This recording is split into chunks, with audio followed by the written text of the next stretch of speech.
സുഹൃത്തുക്കളെ, നിങ്ങളൊരു കടുത്ത വർക്കൗട്ട് പ്രേമിയാണോ? എങ്കിൽ ഇന്നത്തെ നമ്മുടെ കഥാനായകൻ ചോയ് കാംഗുവിനെ നിങ്ങൾക്ക് പെട്ടെന്ന് ഇഷ്ടപ്പെടും. സോളിലെ ഒരു ഫിറ്റ്നസ് സെന്ററിലെ സ്റ്റാഫ് റൂമിലിരുന്ന് ബെസ്റ്റ് ജിം റാറ്റ് ടിവി എന്ന ചാനലിലൂടെ മുക്ബാങ് ലൈവ് സ്ട്രീം ചെയ്യുകയാണ് കക്ഷി. നിങ്ങൾ അവന്റെ ശരീരം കണ്ടാലറിയാം, അവൻ വെറുമൊരു തീറ്റക്കാരനല്ല, മറിച്ച് ഒരു പക്ക ജിം ഭ്രാന്തനാണെന്ന്. പണ്ട് സ്പെഷ്യൽ ഫോഴ്സ് മിഷനിടെ പരിക്കേറ്റ കാംഗു ഫിസിക്കൽ തെറാപ്പിയിലൂടെയാണ് ശരീരത്തെക്കുറിച്ച് പഠിക്കുന്നത്. അങ്ങനെ അവനൊരു ചാഡ് പേഴ്സണൽ ട്രെയിനറായി മാറി. പക്ഷെ കോവിഡ് കാലം വന്നതോടെ ജിമ്മ് പൂട്ടേണ്ട അവസ്ഥയായി. 5 ജിം ലൊക്കേഷനുകളുടെ വാടക കൊടുക്കാൻ വേണ്ടിയാണ് അവനിപ്പോൾ ഇഷ്ടമില്ലാഞ്ഞിട്ടും ഈ മുക്ബാങ് ചെയ്യുന്നത്. സ്ട്രീം കഴിഞ്ഞ് അവൻ നെടുവീർപ്പിടുന്നു. നാളെ ഈ കലോറിയെല്ലാം എങ്ങനെ എരിച്ചു കളയും? മദ്യം കഴിച്ചതുകൊണ്ട് വർക്കൗട്ട് ചെയ്യാനും പറ്റില്ലല്ലോ. അമിതമായ സ്ട്രെസ് കാരണം അവന്റെ മുടി കൊഴിയാൻ തുടങ്ങുന്നു. ഡോക്ടർ പറഞ്ഞു, നീ സ്ട്രെസ് കുറച്ചില്ലെങ്കിൽ നീ ആ കൊറിയൻ ജോണി സിൻസായി മാറും. മുടി പോകാതിരിക്കാൻ അവനൊരു വഴി കണ്ടെത്തി: മാർഷ്യൽ ആർട്സ് നോവലുകൾ വായിക്കുക.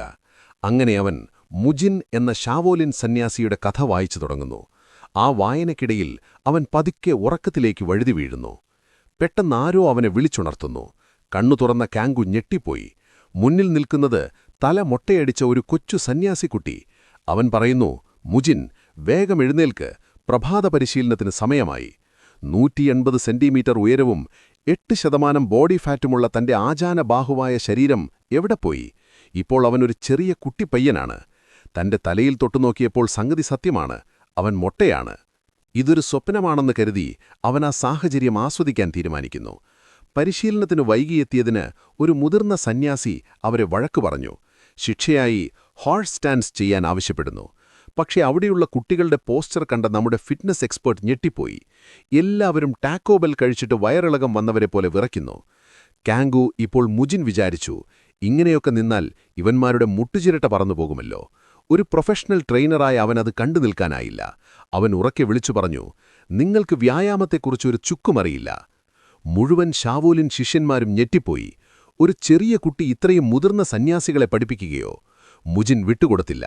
അവൻ പറഞ്ഞു, നിങ്ങൾ ഈ കാണിക്കുന്നത് വെറും മണ്ടത്തരമാണ്. പ്രായമാകുമ്പോൾ ഇവരുടെ മുട്ടിലെ കാർട്ടിലേജൊക്കെ തകരാറിലാകും. ശരീരം നോക്കാതെ എന്ത് മാർഷ്യൽ ആർട്സ്? ഫസ്റ്റ് ക്ലാസ് ഡിസൈപ്പിളായ ഹയുങ് മുന്നോട്ട് വന്നു. അവൻ പറഞ്ഞു, ഞങ്ങൾ ബുദ്ധിമുട്ടുന്നത് മനസ്സിനെ പാകപ്പെടുത്താനാണ്. മുജിൻ തിരിച്ചടിച്ചു, മനസ്സിനെ പാകപ്പെടുത്താൻ മുട്ടുചിരട്ട തകർക്കണോ? ഒടുവിൽ ഹയുങ് ഒരു വെല്ലുവിളി ഉയർത്തി. നീ പറയുന്നത് ശരിയാണെങ്കിൽ 7 ദിവസത്തിനുള്ളിൽ നമ്മുടെ ഏറ്റവും കഴിവുള്ള കുട്ടിയായ മുങ്കുമായി നീ ഏറ്റുമുട്ടണം. ജയിച്ചാൽ നിന്റെ വഴി ശരിയാണെന്ന് സമ്മതിക്കാം. മുജിൻ സമ്മതിച്ചു. പക്ഷെ അടുത്ത പ്രശ്നം ഭക്ഷണമാണ്. പ്രോട്ടീൻ എവിടെ? ഷാവോലിനിൽ വെറും പച്ചക്കറി മാത്രം. അവൻ കിച്ചൻ ഇൻചാർജായ ഹയുങ്ങിന്റെ അടുത്തുപോയി ചിക്കൻ ബ്രസ്റ്റ് ഉണ്ടോ എന്ന് ചോദിച്ചു. എല്ലാവരും അന്തം വിട്ടു. ഒടുവിൽ അവൻ വിട്ടുവീഴ്ച ചെയ്തു. ശരി, കുറച്ച് കൂടുതൽ പയറും മഷ്റൂമും താ.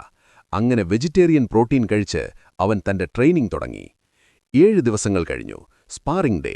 മുങ്കു വരുന്നത് കണ്ടാലറിയാം അവനൊരു ഹെവി വെയ്റ്റ് ചാമ്പ്യനാണെന്ന്. അവന്റെ പഞ്ച് കാട്ടിൽ ശബ്ദമുണ്ടാക്കുന്നു. കുട്ടികളെല്ലാം മുങ്കിനെ സപ്പോർട്ട് ചെയ്യുന്നു. എന്നാൽ മുജിൻ ശാന്തനായിരുന്നു. അവൻ സ്റ്റേജിൽ കയറി വാമപ്പ് ചെയ്യാൻ തുടങ്ങി. Modern stretching. മറ്റുള്ളവർ വിചാരിച്ചു ഇതെന്തൊരുതരം നൃത്തമാണെന്ന്.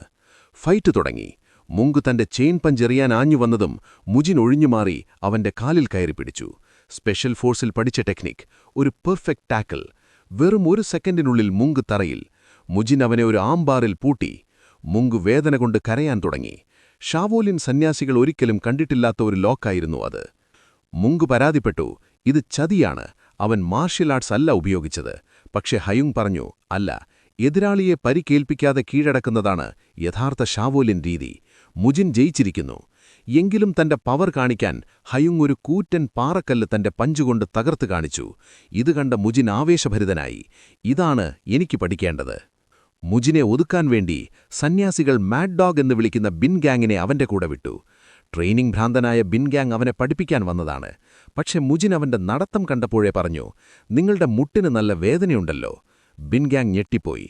കഴിഞ്ഞ 18 വർഷമായി അവൻ ആ വേദന സഹിക്കുകയായിരുന്നു. മുജിൻ അവന് സയന്റിഫിക്കായ സ്ക്വാട്ടുകളും സ്ട്രെച്ചിങ്ങും പഠിപ്പിച്ചുകൊടുത്തു. കുറച്ച് സമയം കഴിഞ്ഞപ്പോൾ ബിൻ ഗാങ്ങിന്റെ വേദന അപ്രത്യക്ഷമായി. അവൻ മുജിന്റെ ഫാനായി മാറി. മുജിനൊരു ഡോക്ടർമാരുടെ കുടുംബത്തിൽ നിന്നാണ് എന്നാണിപ്പോൾ എല്ലാവരും വിചാരിക്കുന്നത്. കഥയുടെ അവസാനം ഹയുങ് എല്ലാവരെയും ഇന്റേണൽ എനർജി അഥവാ ആന്തരിക ഊർജം പഠിപ്പിക്കാൻ വിളിക്കുന്നു. മെഡിറ്റേഷൻ ചെയ്യാനിരിക്കുന്ന മുജിൻ വിചാരിച്ചു, ഇനി കളി മാറും, ഞാൻ ശരിക്കുമുള്ള മാർഷ്യൽ ആർട്സ് പഠിക്കാൻ പോകുകയാണ്. പക്ഷെ ആ ശ്വസന രീതി കണ്ടപ്പോൾ അവൻ എന്തോ ഒരു പന്തിക്കേട് തോന്നി. എന്തായിരിക്കും അത്? മുജിന്റെ ഈ ജിം ഭ്രാന്ത് ഷാവോലിനെ എങ്ങനെ മാറ്റിമറിക്കും? അവൻ തിരികെ തന്റെ ലോകത്തേക്ക് പോകുമോ? ഇതിന്റെ അടുത്ത ഭാഗത്തിനായി കാത്തിരിക്കുക.